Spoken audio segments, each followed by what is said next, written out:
இன்டர்நெட்ல Indian government பான் சைட்ஸை தொடர்ந்து பார்த்ததுக்காக கம்ப்யூட்டரை பிளாக் செய்யறதாவும் அதுக்கு தண்டனையா 31,000 ரூபாய் 12 மணி நேரத்துக்குள்ள கிரெடிட் கார்டு டீட்டெயில்ஸை பயன்படுத்தி செலுத்தணும். அப்படி பணம் செலுத்தலைன்னா உங்களோட கம்ப்யூட்டர்ல இருக்கிற எல்லா டேட்டாஸையும் பெர்மனண்டா டெலீட் செய்யப்படும். அது மட்டும் இல்லாம உங்க வீட்டுக்கே போலீஸ் வந்து உங்களை கைது செஞ்சு உங்க மேல சட்ட நடவடிக்கை எடுக்கப்படும்னு பலர் ப்ரௌசர்ல பாப்பப்பா வந்திருக்கு. இந்த மாதிரி ஒரு செய்தியை பார்த்ததும் நிறைய நபர்கள் பயந்து இந்த பிரச்சனையிலிருந்து எப்படி தப்பிக்கிறதுன்னு தெரியாம வெளியே தெரிஞ்சா அவமானமா இருக்கும்னு கேக்குற பணத்தை வேற வழியே இல்லாம செலுத்திடுவாங்க.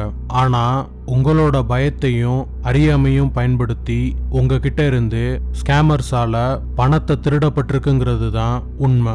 இது மக்கள் கிட்ட இருந்து பணம் பறிக்கிறதுக்கான ஒரு முயற்சி. இந்த ஃபேக் பாப்அப் உங்களோட ப்ரௌசர்ல வரும்போது கவனமா கவனிச்சீங்கன்னா தெரியும், ஃபுல் ஸ்கிரீன்ல இருக்கும். ஆனா அதை பார்க்கும்போது ப்ரௌசர்ல ஒரு வெப்சைட்டை பார்க்குற மாதிரி இருக்கும். ஆனா அது உண்மை இல்ல.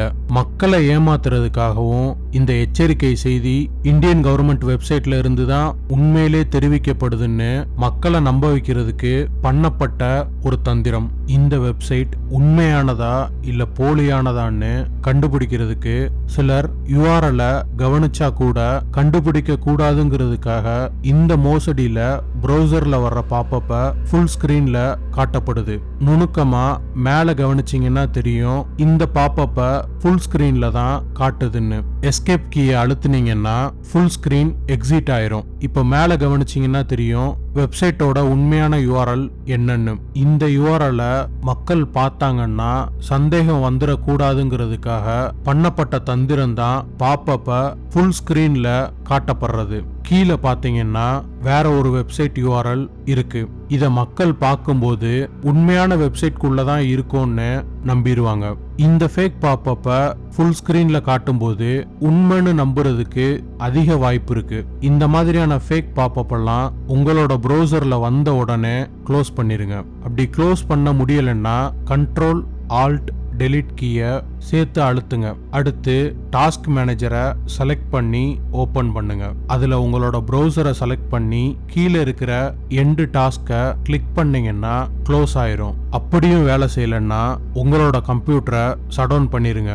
இந்த ஃபேக் பாப்அப் பான் சைட்ஸ் பார்த்துக்கிட்டு இருந்த நபர்களுக்கு மட்டும்தான் வந்திருக்கான்னா இல்ல, இந்த ஃபேக் பாப்அப் எல்லாருக்கும் வந்திருக்கு.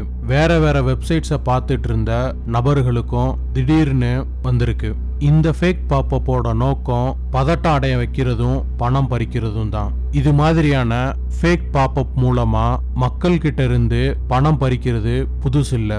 ஏற்கனவே இதே மாதிரி நிறைய ஃபேக் பாப்பப் இருக்கு. அது பலவிதமா தொடர்ந்து மக்களோட கம்ப்யூட்டர்ல வந்துட்டு தான் இருக்கு. அதுக்கு பின்னாடி இருக்கிற ஒவ்வொரு தந்திரமும் வித்தியாசமா இருக்கும். அதை பத்தியெல்லாம் நிச்சயமா இன்னொரு காணொலியில விவாதிப்போம். மக்கள் எச்சரிக்கையா இருங்க.